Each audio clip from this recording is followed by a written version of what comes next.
नमस्कार दोस्तों, मैं ऋषिकेश कुमार सिंह आपके अपने YouTube channel mathematics with Rishikesh में आपका स्वागत करता हूं। आज मैं आपको क्लास 10 के सिलेबस के पहले चैप्टर को आगे बढ़ाते हुए फंडामेंटल थ्योरम ऑफ अरिथमेटिक्स को एक्सप्लेन करूंगा। इस थ्योरम को गणितज्ञों के राजकुमार यानी Prince of mathematicians Karl Frederick Gauss ने दिया था। उन्होंने अपनी पुस्तक में भी इनका जिक्र किया। उस पुस्तक का नाम है डिस्क्विंसन अरिथमेटिक्स। इसमें उन्होंने जिक्र किया है इस थ्योरम का। इस थ्योरम में ये है कि एनी डिविजिबल नंबर या फिर composite number can be expressed as the product of prime factors. Example के तौर पे 36 को लेते हैं। 36 का अगर प्राइम फैक्टराइजेशन किया जाए तो 2 2 3 3 ये आएगा। हम इसको ऐसे भी लिख सकते हैं 2 स्क्वायर इंटू 3 स्क्वायर, यानी प्रोडक्ट ऑफ प्राइम फैक्टर्स के रूप में भी लिखा जा सकता है। एनी डिविजिबल नंबर, कोई भी डिवाइड होने वाला, डिवाइड हो सकने वाला नंबर, विभाज्य number, divisible not divisibility, divisible number मतलब विभाज्य हो सकने वाला नंबर या फिर कंपोजिट नंबर को आप कह सकते हैं कि वो प्रोडक्ट ऑफ प्राइम नंबर या प्राइम फैक्टर्स है। चलिए आइए इसी तर्क पर हम आपको एक एग्जाम्पल और शो करना चाहें। चलिए उस एग्जाम्पल को हम लेते हैं कि क्या 6 पर पावर n को 0 पर लास्ट किया जा सकता है। Is 6 to the power n can last at 0। सवाल है is 6 to the power n can, या फिर सीधा ऐसे लिख सकते हैं हम can 6 to the power n be end on 0। तो भाई ये तो अगर इनका प्राइम फैक्टराइजेशन किया जाए तो 6 पर पावर n का प्राइम फैक्टराइजेशन हो तो 2 to the power n और 3 to the power n होगा। तो अगर 2 इंटू 3 टू, अगर इनको प्राइम फैक्टराइजेशन करते हैं तो 2 to the power n और 3 to the power n होता है।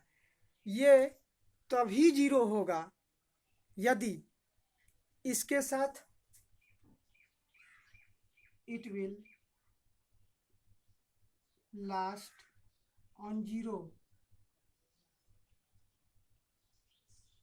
If and only if. I double F का मतलब हुआ if and only if. If and only if when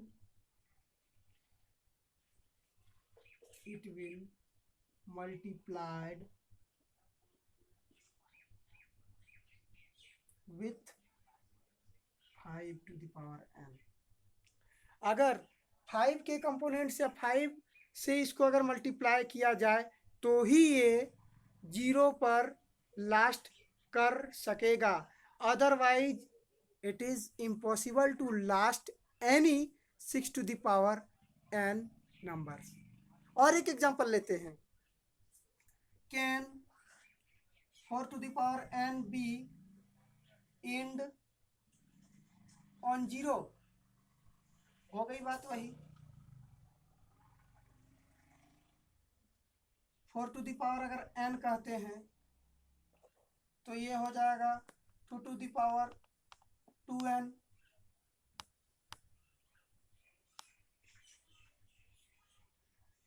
ये नंबर तभी 0 पर लास्ट करेगा यदि इसके साथ 5 मल्टीप्लाई किया जाए। Otherwise it is impossible to last on 0। और एक मैं बात आपको समझाना चाहूँगा।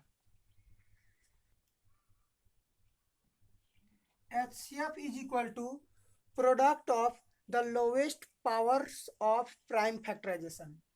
HCF is equal to product of the lowest powers of prime factorization. ठीक है, तो एलसीएम क्या होगा? LCM will be product of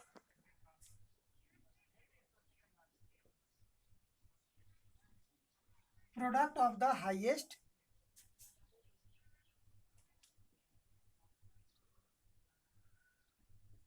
powers of prime factorization.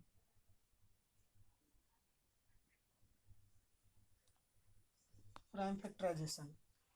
और एक बात मैं बताना चाहूँगा, LCM into HCF will always the product of numbers.